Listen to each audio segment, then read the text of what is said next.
মানুষ জায়গায় জায়গায় ওই জুলাই স্তম্ভে আগুন দিয়েছে। কয়দিন পরে মানুষ প্রস্রাব করবে ওই জুলাই স্তম্ভে। দেখেন মিরপুরে যে শাহ আলীর মাজারে যে হামলা হয়েছে, এই হামলায় আমরা মনে করি যে পুলিশ বলছে যে তৌহিদি জনতা একটা গ্রুপ, তারা মাদক সেবনকারীদের উপর হামলা করেছে। কিন্তু নতুন ধারা বাংলাদেশের পক্ষ থেকে আমার প্রশ্ন হলো যে যেই দেশে পুলিশ আছে, প্রশাসন আছে, আইন আছে, আদালত আছে, সেইখানে কয়েকদিন পর পর কেন তৌহিদি জনতার উৎপাত আমাদেরকে দেখতে হবে? মাজারগুলোতে কোনো কথা ছাড়া তৌহিদি জনতা গিয়ে হামলা করে, মানুষকে মারে, কুপিয়ে মেরেছে কুষ্টিয়ায়। তারপর কি হয়েছে? সেখানে যে দান বাক্স ছিল, অনেক টাকা পয়সা ছিল, সেগুলো তারা লুটপাট করেছে। শাহ আলী মাজারেও কিন্তু ভক্তরা অনেক টাকা পয়সা দান খরচ করে, ওইখানে গিয়ে তারা মূলত ওই দান বাক্সগুলো লুটপাট করার চেষ্টা করে। কারণ মাদক সেবী ছাড়াও তো সেখানে সাধারণ জনগণ আছে। দেখেন অনেক মানুষ আছে ঘর থেকে বিতাড়িত, অনেক মানুষ আছে অসহায়, কেউ নাই, মাজারে গিয়ে শুয়ে থাকে, ঘুমিয়ে থাকে। হ্যাঁ, অনেক মানুষ আছে, কত মানুষ কত ধরনের, কিন্তু তারা গণহারে সবাইকে পিটিয়েছে। আমি মনে করি যে তৌহিদি জনতা, উচ্ছৃঙ্খল জনতা, তৌহিদি জঙ্গি এরা, তার জন্য এদের উৎপাত বন্ধ করতে হবে। পুলিশের উচিত প্রত্যেকটা বিষয়কে মনিটর করা। মাজার, মসজিদ, কোথাও আমরা তৌহিদি জনতার উৎপাত চাই না। যে দেশে আইন আছে, যে দেশটা একটা স্বাধীন সার্বভৌম দেশ, সেখানে কেন তৌহিদি জঙ্গিগুলো উৎপাত করবে? তাই না? যদি কোনো অপরাধ হয়, অপরাধীর বিচার হোক, শাস্তি হোক। কিন্তু কথায় কথায় 2 দিন পর পর লাঠি নিয়ে, হ্যাঁ, যে মেরে মানুষের গায়ে আগুন লাগিয়ে দিবে।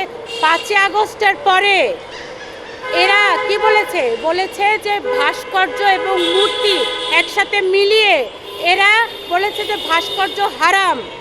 কিন্তু মূর্তি পূজা হয় মন্দিরে, ভাস্কর্য তো একটা দেশের ইতিহাসকে বহন করে। অথচ তারা আমার 1971 সালে যে মুক্তিযুদ্ধের যে ভাস্কর্য, সেগুলা ভেঙেছে। বেগম রোকেয়ার যে ভাস্কর্য, সেটা ভেঙেছে। বিভিন্ন জায়গায় ভাষা সৈনিকদের ভাস্কর্য ছাড়া সহ মুক্তিযোদ্ধাদের অনেক ভাস্কর্য তারা ভেঙেছে। তারপরে তারা কি করেছে? মুগ্ধের ভাস্কর্য করেছে, আবু সাইদের ভাস্কর্য করেছে। আপনার টাকায় আমার টাকায় বানানো ভাস্কর্যগুলা ভেঙে আবার ভাস্কর্য করেছে। তাহলে মুক্তিযোদ্ধার ভাস্কর্য হারাম আর আবু সাইদের ভাস্কর্য হালাল, তাই? এরপরে কি করেছে? আমাদের টাকায় এরা জুলাই স্তম্ভ করেছে। এই জুলাই স্তম্ভের ভিতর তো মানুষের ঘৃণা চলে এসেছে। কারণ আমরা দেখেছি ইউনূস সাহেবের যে 18 মাস, এই ইউনূস সাহেবের 18টা মাস আমরা মবের শিকার হয়েছি। ছিনতাই, রাহাজানি, লুটপাট, ধর্ষণ, এমন কিছু বাকি ছিল না যা আমাদের জনগণকে সইতে হয়নি। কিন্তু কোথাও কোনো নিরাপত্তা ছিল না। মানুষ ঘৃণা ভরে ওই জুলাই স্তম্ভে জুতার মালা পরিয়েছে। মানুষ জায়গায় জায়গায় ওই জুলাই স্তম্ভে আগুন দিয়েছে। কয়দিন পরে মানুষ প্রস্রাব করবে ওই জুলাই স্তম্ভে। 2024-এ যে 5 আগস্ট পর্যন্ত 36 জুলাইয়ের আন্দোলনের প্রধান শব্দ ছিল কোটা নয়, কোটা নয়। কিন্তু ইউনূস সাহেব এসে স্বাস্থ্য উপদেষ্টায় তার বান্ধবী কোটায় নূরজাহান বেগমকে বসিয়েছিলেন। এই নূরজাহান বেগমের স্বাস্থ্য উপদেষ্টা বসার কি যোগ্যতা ছিল? তিনি তো একজন ব্যাংকার ছিলেন। অথচ এই ব্যাংকার মহিলাকে বসিয়েছেন। ইনি শুধু মন্ত্রণালয়ে আসতেন যেতেন। তার ফলশ্রুতিতে আমরা দেখছি যে 2026-এ কত বাচ্চা মারা যাচ্ছে। যেই হাম বাংলাদেশ থেকে বিলীন হয়ে গিয়েছিল, সেই হামের টিকা 24-25-এ না আনার কারণে, বাচ্চাদেরকে ঠিকমতো টিকা না প্রদান করার কারণে, ভিটামিনগুলো ঠিকমতো না আনার কারণে এত বাচ্চা মারা যাচ্ছে। অতএব অবশ্যই আমরা ইউনূস, নূরজাহান, গং তাদের শাস্তি চাই। তাদের পাসপোর্টগুলো বাজেয়াপ্ত করতে হবে। তারা যাতে কোনোভাবে, কোনো অজুহাতে, কোনো রকম সেমিনার, কোনো প্রোগ্রাম, এগুলার অজুহাতে দেশের বাইরে কোনোভাবে যেতে না পারে। আগে তাদের বিচার হবে, জনগণের কাছে তারা জবাবদিহিতা দিবে, তারপরে। আর বিএনপি সরকারের কাছে আমি বলতে চাই, তারা শুধু একতরফাভাবে সেই স্বৈরাচার আমলে তাদেরকে দোষারোপ করছেন। ভাই, দোষারোপ করার তো কোনো দরকার নাই। আপনারা কাজ করেন, কেন হাসপাতালগুলোতে আপনারা মনিটর করছেন না?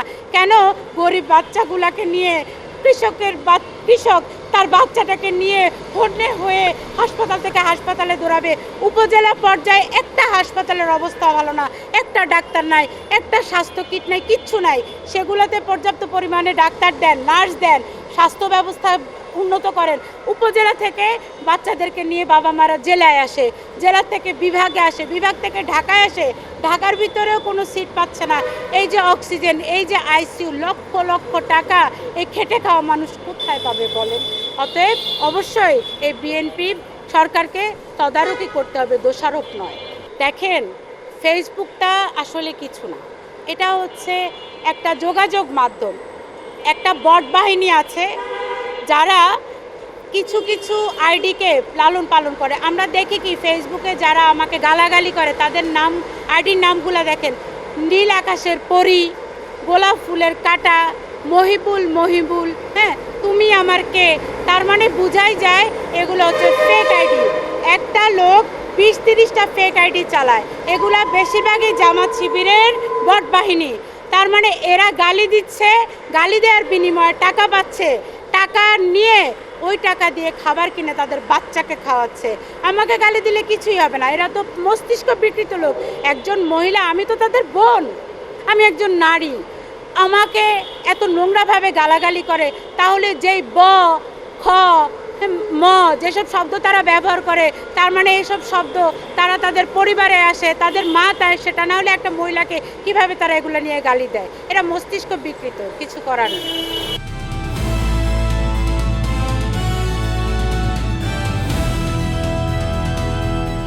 দিনাজপুর টিভি, মানুষের জীবনের কথা বলে।